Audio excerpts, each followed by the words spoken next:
Hello, Lagos.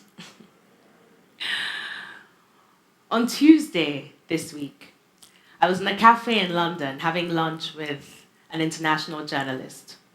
She wanted to know about the art fair that I had created and launched in Lagos a few years ago. And of course, I was only too happy to tell her about this. Now, in the course of our conversation, she asked me why I had decided to do this in Lagos. And I was only too happy to tell her about our city. I told her about Lagos's rich heritage, its vibrancy, its dynamism. I told her about the people's entrepreneurial spirit and endless hustle, about our exploding culture and entertainment scenes, the musicians, the fashion designers, the artists, the filmmakers, you name it. I talked and talked and talked with so much passion. When I was done, she looked at me squarely and said, "So how exactly does all of this happen in a city that's just been named the third worst city in the world to live in?" Now I paused. I hadn't been expecting that. The international survey that had come out either that day or the day before, I hadn't yet seen, but I had an idea of where she was going. She wasn't trying to throw shade, by the way. She was just genuinely curious about how all these amazing things existed in this city. And so I had to think carefully about my answer. And I said to her, Lagos is so much more than you could ever imagine. Lagos is complex, and it is this precise complexity that has led to the most explosive culture and entertainment scene on the African continent, of which I'm proud to be an ambassador. Now, our conversation continued and ultimately ended on a positive note.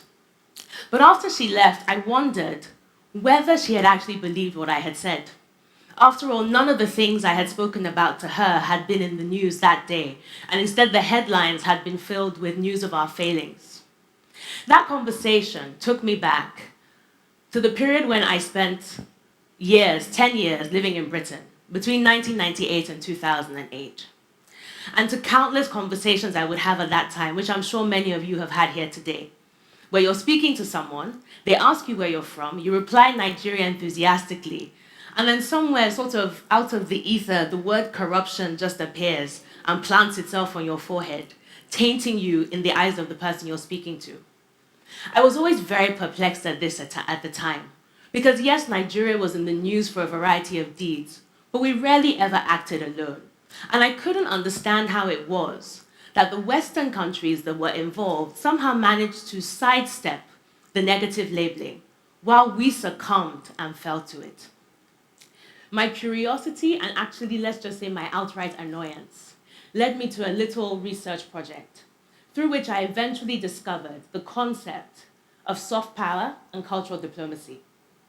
Now, for those who are not familiar, soft power is a phrase coined by an American political scientist, Joseph Nye, which is, in essence, a form of international relations that relies on attraction to get what you want, rather than coercion and economic payments. Cultural diplomacy is a particular type of soft power that uses a country's finest ideals, its art, its music, its literature, and its film, to advertise and amplify its society to the world, fostering mutual understanding and ultimately revealing the soul of a nation. So soft power, in essence, reveals the soul of a nation. Now, Western powers didn't start playing with this idea of soft power and cultural diplomacy yesterday. In fact, as far back as the early 1900s, the French government launched what we know today as the Institut Français. The British government followed suit with the British Council and the Germans with the Goethe Institute. And these institutions started to spring up in Europe to be custodians of their country's cultural diplomacy. The end result of that was that if you were on the street and you met a random person who said to you, "Bonjour, je suis français," hello, I'm French, your mind might conjure up images of a noble and sophisticated society, one in which wine, cheese, and philosophy are regular and common. And those positive attributes would then transfer from that to the individual. Now, in the case of the Americans, America has exported its culture around the world predominantly through its entertainment industry. You only have to think of the musicians Jay-Z and Beyonce. In 2008, it was all about, can I get an encore? Do you want more? We wanted to be like these guys. Hollywood as well, with its glamour, has seduced us. America's cultural creators, in essence, have told us that even though America is a fundamentally flawed society, it is nonetheless an admirable one in which the American dream is possible. Now let's bring the conversation back to Nigeria and ask, who is in charge of our cultural diplomacy? In the 70s, the Nigerian government organized the Second World Black Festival of Arts and Culture, known commonly as Festac 77. Now, I wasn't alive in 1977, but I'm told by many who saw it that it was one of the most phenomenal experiences they've ever had. 17,000 artists from 56 countries, including the greats like Stevie Wonder and Miriam Makeba, came to Nigeria and positioned Nigeria at the forefront of our culture and Black identity. Now, since Festac, the responsibility and the custodianship of our cultural diplomacy has shifted from the government to the people. But that's not actually such a bad thing, because governments don't create these cultural assets. They're simply meant to provide enabling environments that allow creators to do what they do, and then governments are to harness this for their international diplomacy. Now, in today's Nigeria and in today's world, the reality is that our music and our film is all over the world. I was in a restaurant in Cambodia a couple of years ago. Cambodia is in Southeast Asia. I was in a tiny restaurant. And you can imagine my delight and surprise and shock when a Nigerian song comes on the restaurant's sound system, and my pride as well.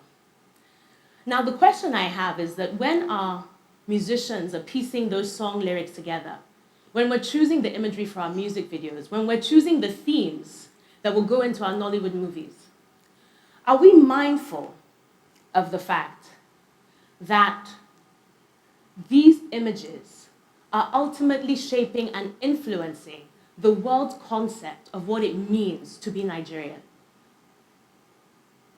I would like to introduce you now to two creators who I believe are getting it right, striking that delicate balance between telling the truth about our society, as I had to when I spoke to that journalist in London on Tuesday, but also framing the truth in a constructive perspective that allows the world to truly engage with us.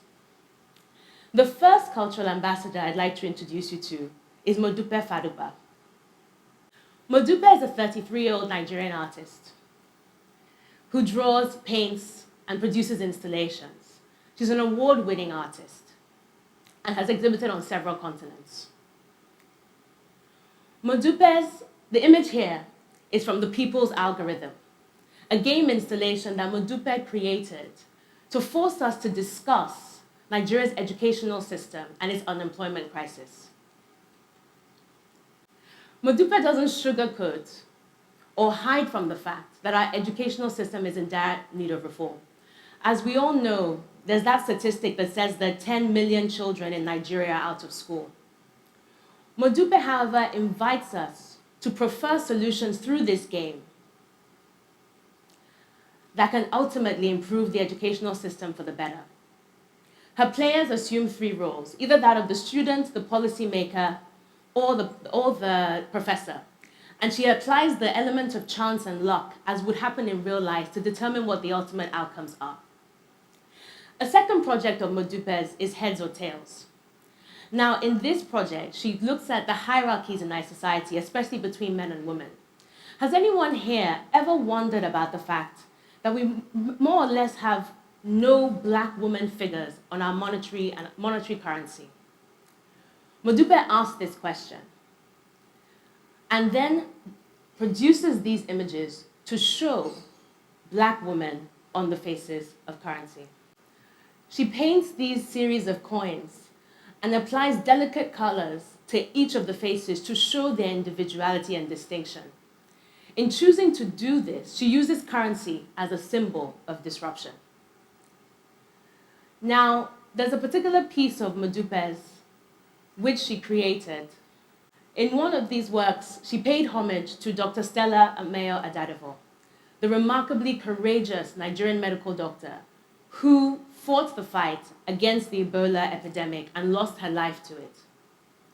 I remember when I saw this work at an exhibition in Lagos last year and how emotional it made me. Dr. Dadivo had been my personal doctor for over 15 years, and it was beyond emotional to see her immortalized in this way. Modupe pushes forward the idea that whilst our states may fail to hail their female heroes, they nonetheless exist in our everyday woman. She celebrates them through these beautiful images, which can now be seen in art collections all over the world. I believe Modupe has become a cultural ambassador for Nigeria through these projects, which challenge our leadership, whilst also championing the reform of our systems in a balanced and considered way for the world to see. The next artist I'd like to introduce you to is Emeka Ogbo. Emeka is a sound and video artist that I've known for a few years. Now, you may ask what is sound and video art. I asked the exact same question the first time I heard about him. Emeka has spent the past decade creating sound compositions to capture the essence and character of Lagos for his project, the Lagos Soundscapes. Now, imagine taking the sounds of our bus conductors shouting for their passengers. Imagine the sounds of hawkers soliciting for favor. Bus conductors screaming, "Oju Elegba, Oju Elegba." Imagine taking those sounds to the quiet cities of Germany, of Finland, of South Africa, and you can imagine the impact that that can have. I'll always remember a story Emeka told me about a project he did in Finland, in Helsinki. He took these soundscapes there, and one day a Nigerian student living in Helsinki walked past the exhibition site. He heard the sounds, instantly recognized them as being the sounds of Lagos, but couldn't fathom where they were coming from. The next day he passed again, heard the sounds, and began to think that he must be on the verge of a mental breakdown. Perhaps because he hadn't been to Nigeria in several years. Ultimately, he met Emeka and discovered the Lagos Soundscapes. Now, in another project, Emeka took our iconic Danfo bus to New York City for an installation in Harlem called Lagos State of Mind. In that project, he took the Danfo on a tour to New York's historic locations, such as the Empire State Building. He created this journey between Lagos and New York and positioned our Danfo buses alongside New York's iconic yellow taxis. Emeka is obsessed with Lagos's unpredictability and the city's intensity. To him, our sounds are not noise. He thinks of the hawkers, the conductors, the car horns as elements that can compose like in a symphony or an orchestra. To him, the sounds of Lagos are poetic.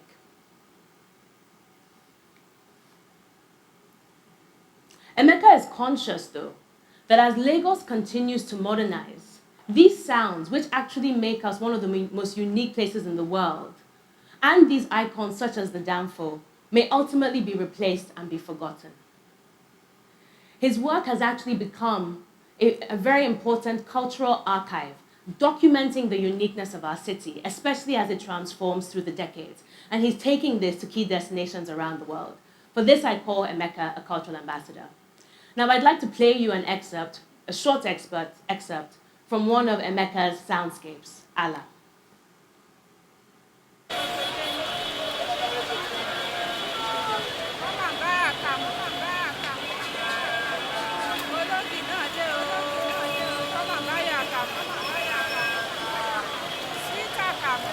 You know your way and you know what you are doing, you can make it from this place. If you go to America, go to London, everybody will come. If you know your way and you know what you are doing, you can make it from this place. If you go to America, go to London, everybody will come. If you know your way and you know what you are doing, you can make it from this place. If you go to America, go to London, everybody will come.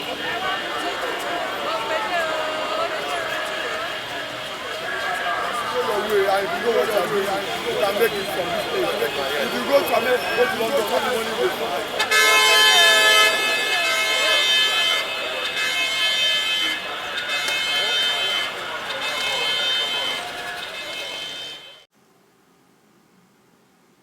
The two artists I have shared with you, Emeka and Modupe, have each chosen one aspect from the complex fabric of Nigerian society that they have framed and taken to the world. They are not alone in this endeavor. Nigeria has many artists, writers, and cultural producers who are each telling our stories in a way that, like I said, doesn't hide the truth, but frames it in a context that is constructive and that allows the world to engage with us. Now, I am not an artist. Despite my best attempts, I'm also not a great singer. But what I am is I'm an entrepreneur who is building businesses that push our culture forward. I have chosen to be an ambassador for my city, for my country.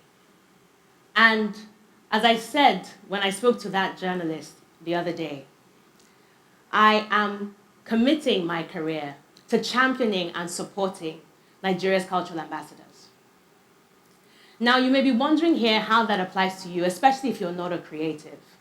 I would like to invite you to think of one aspect in this complex society known as Nigeria today, and to go deep into it, as our artists, the artists I've shown you, have done. And then I'd like to invite you to frame a story around it, which you can tell the world. We all have the power to influence and shape how the world sees and understands our society. We are the new school of cultural ambassadors. We have that power, so let's use it. Thank you.